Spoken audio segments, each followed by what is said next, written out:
Hello everyone and welcome back to my channel, where I cover vampires, werewolves, and other supernatural creatures. In this video, we're going to take a look at The Master from the television show The Strain, created by Guillermo del Toro and Chuck Hogan.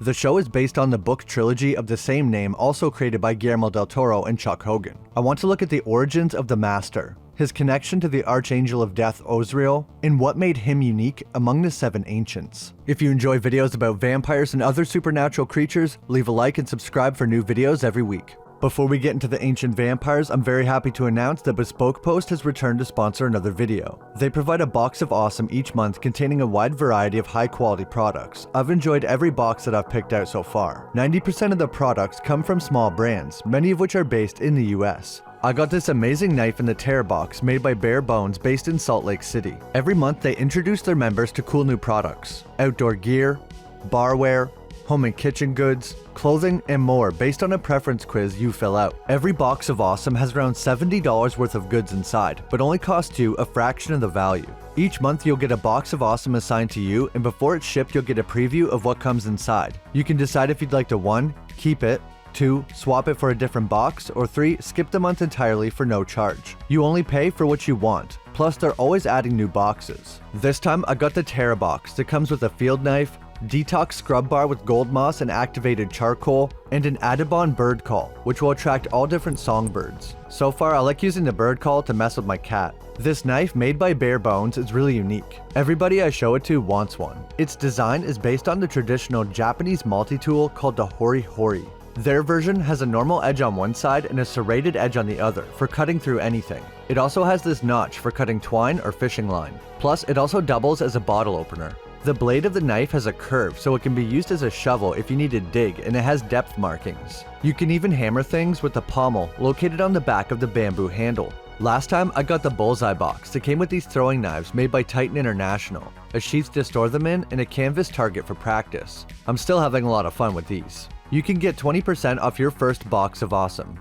Just click the link in the description and use code Cogan20 at checkout. Or you can go to bespokepost.com/Cogan20.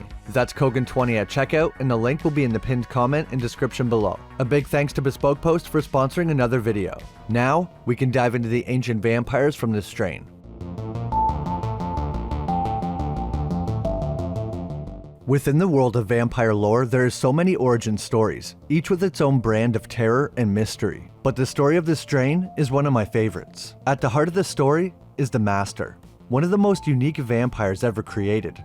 But who or what is the Master? To understand the Master, we first need to explain the seven ancients. In the universe of The Strain, every Strigoi can trace their lineage back to one of these seven original vampires. These first vampires can trace their lineage back to the Archangel of Death Ozriel and the biblical destruction of Sodom and Gomorrah. This is based on the story of Sodom and Gomorrah from the real book of Genesis. Also, the angel Ozriel is based on the angel of death Azrael from Islam and Christianity.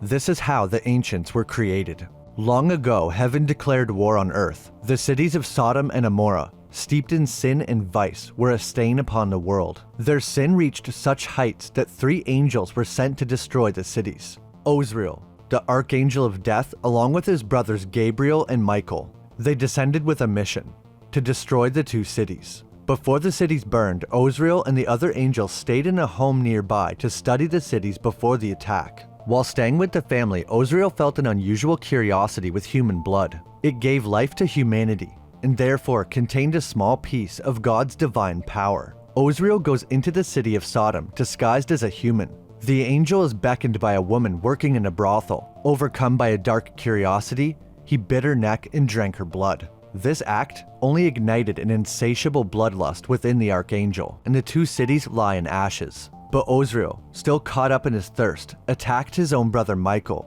drinking his silvery angelic blood. For this horrible act and fall from grace, God would punish the angel. Ozriel was pinned to the earth by a blinding beam of divine light. Then the other angels cut his body into 7 pieces and scattered them over the earth. Each one of these 7 pieces would fester in the ground, and some of the angel's supernatural power would seep deep into the dirt.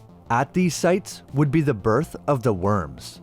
Each ancient is made up of the white and the worms. The ancients are more of a sentient substance that inhabits a body, able to move from host to host if their body becomes damaged. All ancients have probably possessed multiple bodies. The site that the master originated from is known as the Black Site. It is located on one of the 1,000 islands in Lake Ontario bordering the United States. We are never told the specific locations of where the other ancients were born. We are also not told exactly how old the other ancients are, but we are told the master is the youngest among them, the last to manifest into a physical form. As far as we know, the master is around 3,500 years old, but could be older. This means it's very possible that the other ancients could be upwards of 5,000 to 10,000 years old.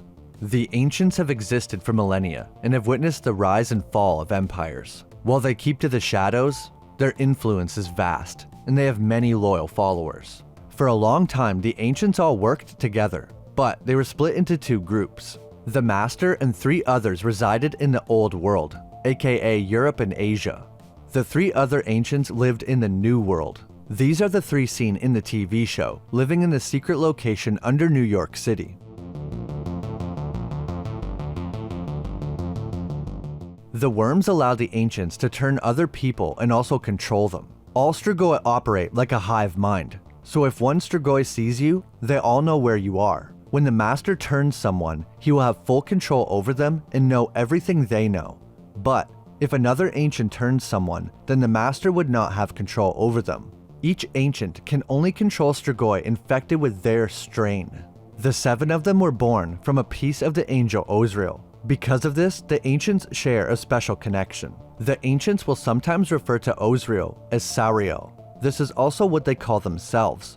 All 6 other ancients identify as Sauriel, as if they are all still one entity. The connection between ancients can be temporarily blocked, but never broken.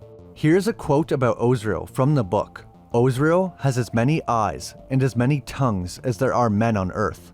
But you see, that only speaks of how he can multiply, how he can spread.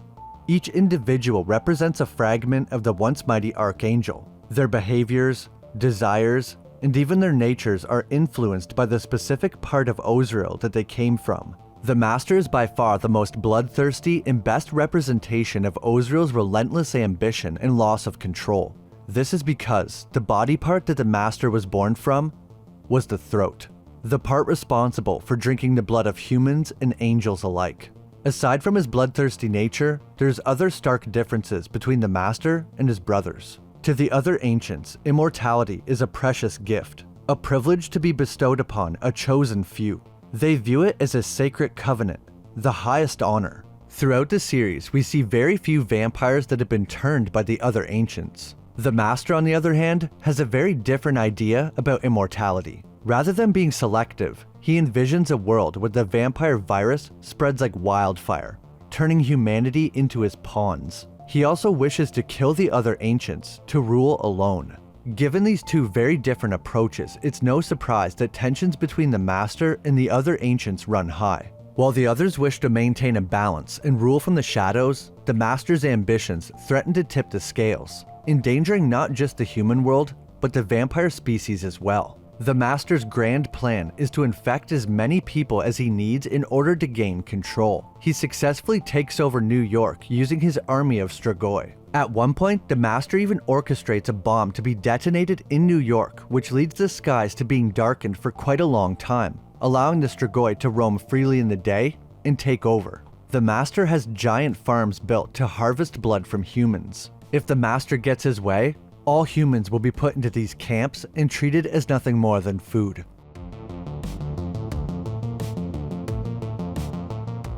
When the master turns people, he has the ability to allow some people to retain more of their personality. Usually, Strigoi turn into a mindless creature, a drone for the master.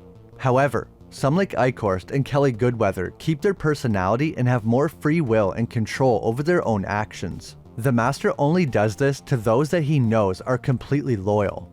People can be turned into a Strigoi 2 different ways. The first is being bitten, but they don't actually bite you. They sting you with this long appendage that comes out of their mouth, known as a stinger. Their stinger will feed on blood and inject worms into the victim at the same time. The second way to be turned is by simply coming into contact with the strain worms. Sometimes a Strigoi is wounded or dismembered, causing worms to escape. If even one of these finds its way onto a victim, they will quickly get into the skin and then replicate and begin to change the person's anatomy.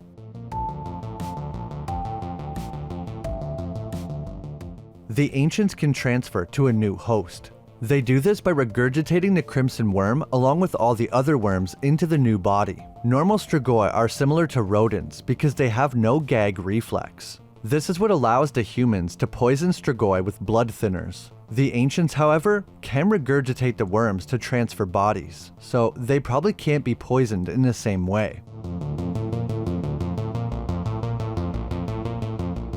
The appearance of the ancients is an interesting and mysterious topic. Like I said earlier, the ancients are more of a sentient substance made up of the white and the worms. In the TV show, each ancient also has a special crimson worm that is said to carry the consciousness. It seems that over a long period of time, a strange phenomenon occurs. The longer the ancients stay in a particular body, the more they begin to look like one another, a testament to their special connection. The three ancients in New York had been inhabiting these bodies for centuries, possibly millennia, and as you can see, they look completely identical. It's like after a long enough time, they begin to resemble the archangel Ozriel. The archangel was said to have completely smooth features and was asexual. This is very similar to the ancients, smooth, featureless creatures that lose their reproductive organs. In the book, they even lose their ears, making them resemble Ozriel even more. It's unclear how long an ancient can remain in the same body. The master at one point has to switch bodies because he said it was dying, but this could have been from sustaining too much damage, not the body starting to die from being too old. I think it's possible that even if they weren't damaged, that because the ancients live so long that every once in a while they would need a new host. We never see any of the other ancients switch bodies though. I wonder how long it takes from possessing a new body to looking like this.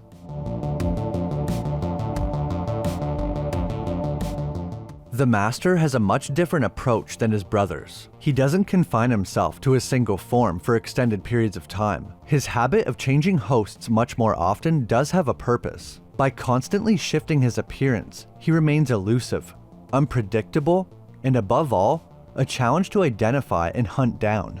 You can also notice that every host that the master chooses is a very deliberate decision, a body that serves a particular purpose in his grand plan. Whether it's a form that allows him to blend into society, or one that grants him particular physical advantages, each selection is a strategic move. We see the master inhabit 3 bodies throughout the series. One of his most famous forms was when he inhabited the body of Yusuf Sardu, a man afflicted with giantism. This gave the master an obvious physical advantage in imposing form. Much later, the master takes over Eldritch Palmer's body to use his influence and gain his memories. So when an ancient takes over a host, they gain all their memories. The ancients are much stronger than the lower strigoi they turn. The master was able to throw this person over a dozen feet into the roof with great force. Strigoi can move faster than humans and don't tire as easily, but certain strigoi, such as the ancients, can move extremely fast, able to move across short distances almost instantly. The ancient vampires have some special abilities that lower vampires do not possess. The master was able to perform illusions. He could appear as Zack's mother to manipulate him. He is only seen performing these illusions on people that he gave his blood to. Well, he doesn't have blood, but he would give out the fluid that runs in his veins, known as the white. As I said earlier, the ancients are made up of the white and the worms. This fluid sustains them and has supernatural healing properties. If ingested by humans, it can grant them extended life and even slightly enhance their strength. Abraham Satrakian uses this substance in order to extend his own life to continue hunting the master. He has to make sure to boil the white and refine it though, or else he would turn into a strigoi.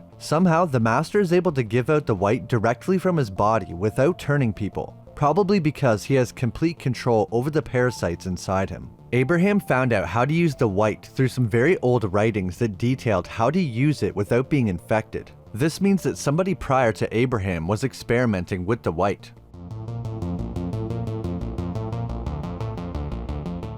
Ancient vampires are capable of having children.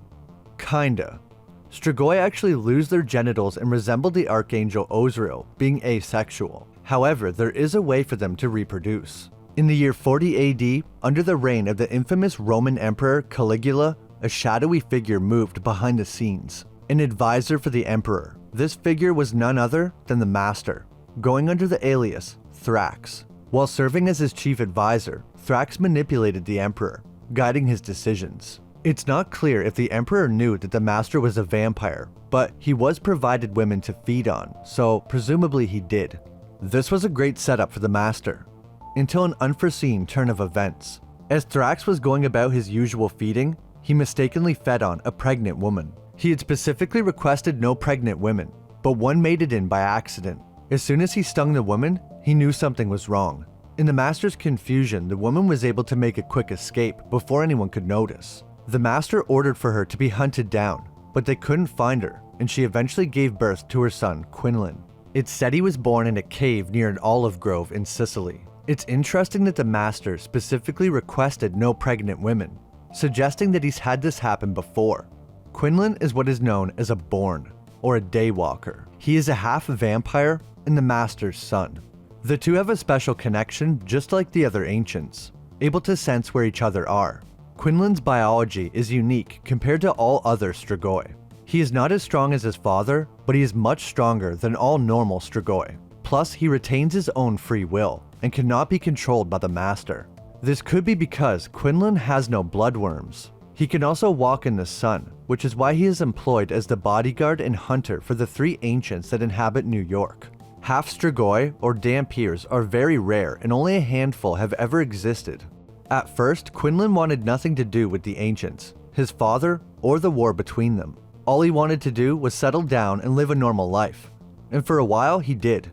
That was until his father showed up and murdered his wife and child. He decided to work with the ancients at that point because their views were aligned.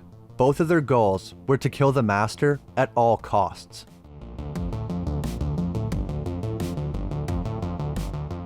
There is a special breed of Strigoi known as the Feelers. They are children that were born blind, and after being turned into a Strigoi, they are granted superhuman speed far beyond normal Strigoi, and ESP, extrasensory perception. It's a kind of special vision that goes beyond the physical world. These special vampires are created by taking the children who were born blind and burying them in a special dirt known as the loam. This is dirt from the Master's coffin, and given its ability to grant supernatural abilities, I think it's the dirt from the Black Site, the original dirt that created the Master and had a severed piece of Ozril seeped into it. It would explain why the Master would keep some of this soil and how it would be able to grant extra abilities.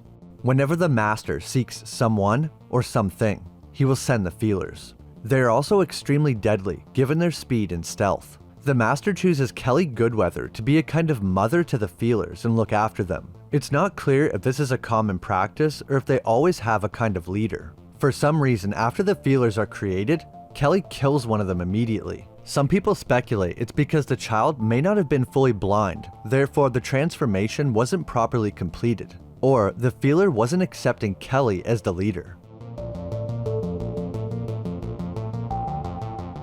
How do you kill the ancients? Well, they do have a few weaknesses. Sunlight will burn them, but will not set them on fire. The ancients also seem to be slightly more resistant to sunlight than ordinary Strigoi. Silver will also harm vampires, burning their skin on contact, and wounds caused by silver do not heal the same. Their weaknesses come from the story of Ozril. Sunlight is often associated with God and divinity. Ozril was also pinned to the earth by a beam of light after his crimes. The weakness to silver comes from the silvery angelic blood that Ozril tried to drink in his frenzy. The TV show also has scientific explanations for why vampires are harmed by these things. Sunlight and silver have germicidal properties that can destroy the Strigoi virus and prevent healing. The ancients are much different than normal Strigoi though.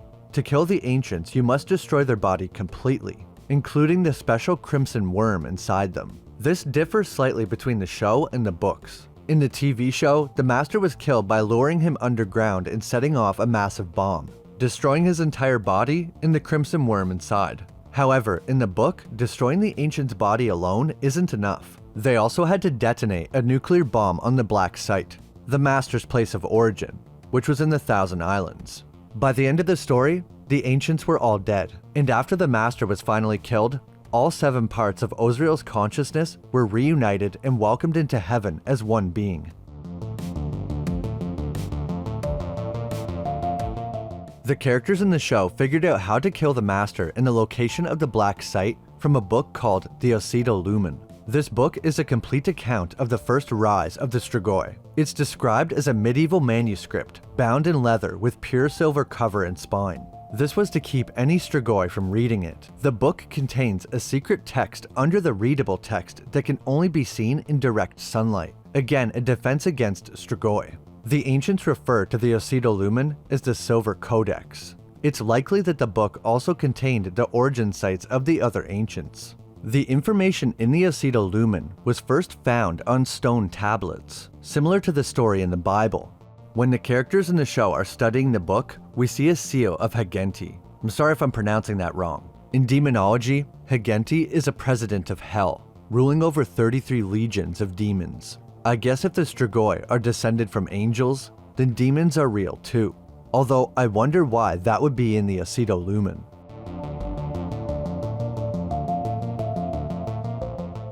That's my video about the Master from the Strain. If you're interested in the Strain, I have another video that covers absolutely everything. I made this video so I could have another chance to do a deeper dive on the Ancients and the Master, because he's such an interesting character. Probably one of my favorite vampire villains. I've said this before, but I love the way Guillermo del Toro writes the lore for his movies and how he ties it in with religious themes.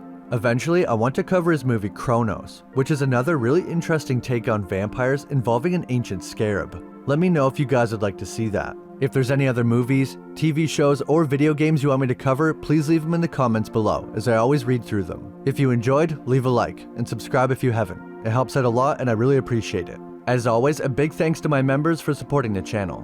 Roderick, Jason Miller, Zothras Paradox, Adam Mokabe, Gabriel Ragsdale, Matthew Batson, Dragon Faye Rose, Emily Nixon, Onyx Cat, Dominique Toussaint, Zara Shadow, Steve Lloyd, Jake Walker, Mark Thorpe, Awesome Pea Shooter, Cyper 2890, Stephen 556, Owen Wildish, and Joseph Roman. Welcome to all the new members that have joined this month. As always, thanks so much for watching, and I'll see you in the next video.